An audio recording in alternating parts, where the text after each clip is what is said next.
मुसळधार पावसामुळे आणि दरड कोसळल्यामुळे मुंबई पुण्यासह कोकणातील वाहतुकीवरही परिणाम झालाय।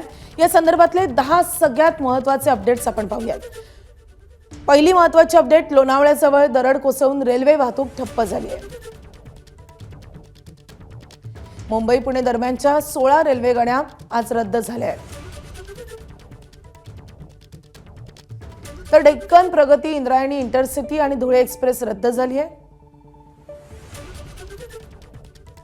मुंबई पुणे दरम्यानची रस्ते वाहतूकही बंद झाली आहे। मिसिंग लिंकवर दरड कोसळल्याने वाहतूक बंद आहे।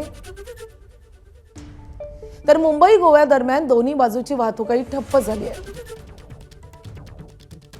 खोपोली ते पेण रस्ता पाण्याखाली गेला आहे।